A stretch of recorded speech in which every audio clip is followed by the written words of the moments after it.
Andy Johnson. We are looking at substance use disorders with adolescents. That is our concern as educators. Approximately 9% of adolescents are considered in need of treatment for substance abuse. 10 to 20% will at some point in their lives be addicted to drugs or alcohol. 22 million Americans 12 or older meet the criteria for substance abuse, and you can see the facts and figures there. Illicit drug use peaks in late adolescence or early adults, and that is our concern as educators.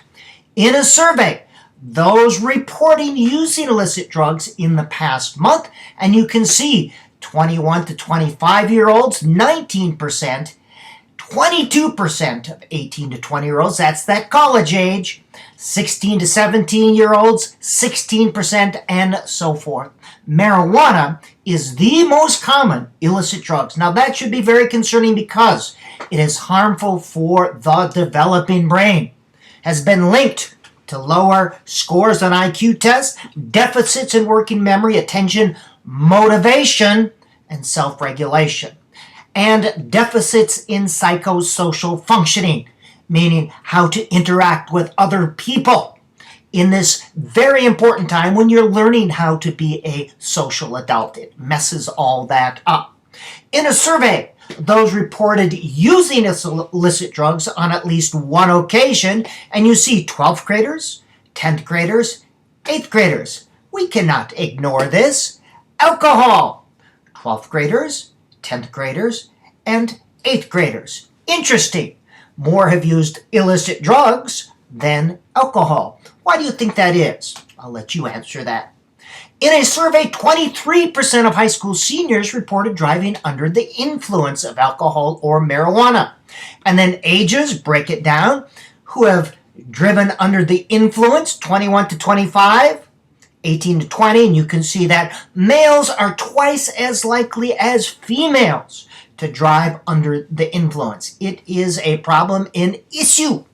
A little neurobiology. Dopamine is a neurotransmitter that helps us to regulate motivation for behaviors necessary for our survival from an evolutionary perspective.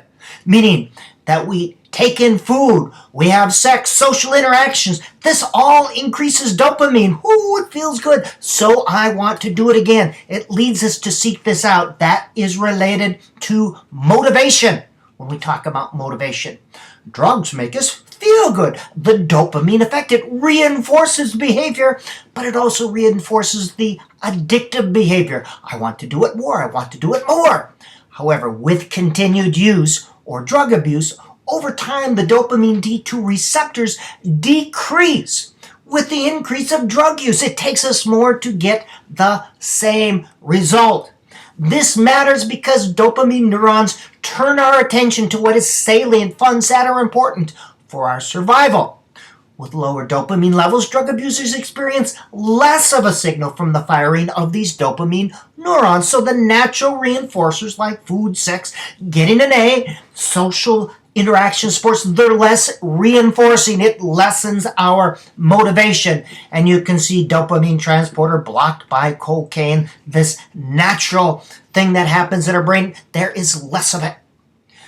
25-year longitudinal study happening over time looked at adolescents who began using marijuana prior to the age of 21, and they found high levels of marijuana use in adolescents were related to worse educational outcomes, lower income, greater welfare dependency and unemployment, and less relationship and general satisfaction. Now, we do not know if this is a cause or effect.